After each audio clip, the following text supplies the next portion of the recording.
Marcela, ahora los Estados Unidos, Sí. porque están allí nuestros compañeros, Eduardo Abella, en la capital, en Washington, D.C., donde esta semana habrá una agenda también vinculada a la República Argentina, pero hay novedades con respecto a la situación judicial de Trump. En el día de hoy se confirmó una noticia sobre el allanamiento de su casa en Mar-a-Lago, así que de todos estos temas vamos a hablar con Eduardo Abella. ¿Cómo estás, Edu? Buenas noches. Hola, Sebas, ¿cómo estás? Ornella, ¿cómo andan? Aquí estamos en Washington, D.C., en las alturas de Washington, D.C. Hace un ratito nada más dejó de llover, porque por primera vez desde que este equipo de Canal 26 llegó a la capital, hubo bastante sol y calor. El calor se mantiene un poco más tranquilo y aquí estamos sí, con novedades que tienen que ver obviamente con ese allanamiento del FBI, los documentos que se obtuvieron por parte de los federales y la situación de Donald Trump, que por supuesto puede ser llamado indagatorio y que además deberá rendir cuentas y ya rinde cuentas ante la justicia. Recordemos cuándo ocurrió todo esto, ¿no? Porque uno habla de Trump, del asalto al Capitolio, y hay que volver hasta el 6 de enero del año 2021, Sebas, para que se recuerde lo que ocurrió. Todavía Trump era presidente de los Estados Unidos, ya Joe Biden había sido electo el 3 de noviembre, cobertura que hicimos con Canal 26 en esta capital,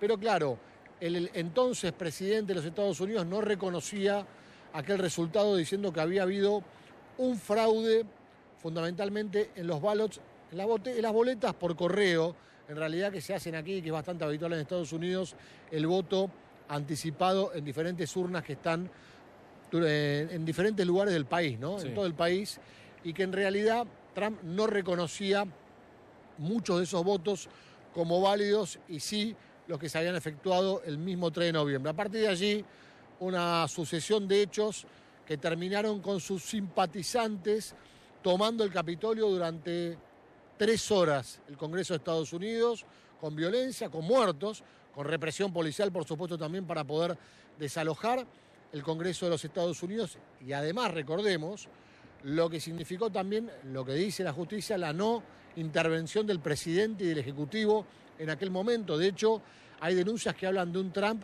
aquí nomás, a 200 metros, 300 metros, en la Casa Blanca, viendo la cadena Fox News durante 3 horas y no actuando sobre esos hechos. Pero los documentos que encuentran, dice el FBI y dice la fiscal, son válidos como para avanzar con una denuncia contra el expresidente de los Estados Unidos. Ayer justamente te contaba también junto a Gustavo Mura que en definitiva esto podría terminar en la Corte Suprema de Justicia.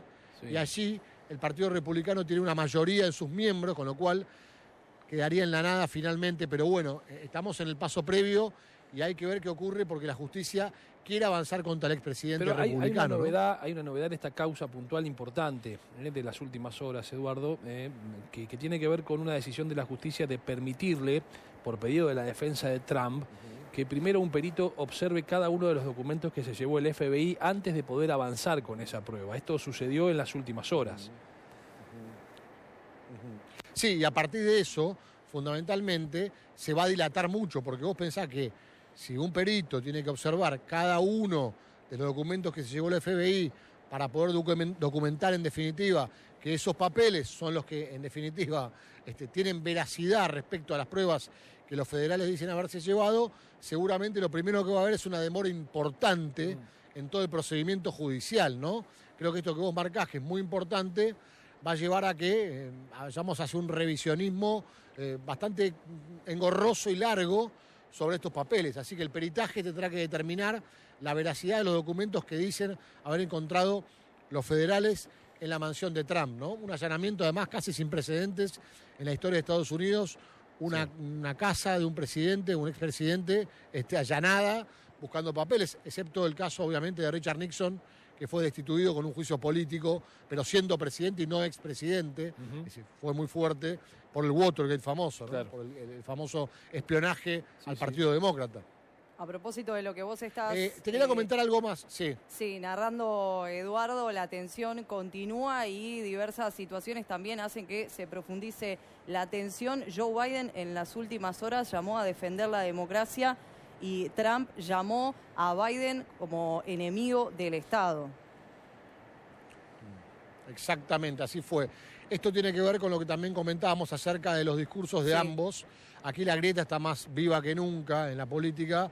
Ambos fueron a Filadelfia, la ciudad más importante de Pensilvania, el estado, como decimos, pendular, ese que puede variar para un lado o para el otro según la situación del país y la situación a nivel electoral.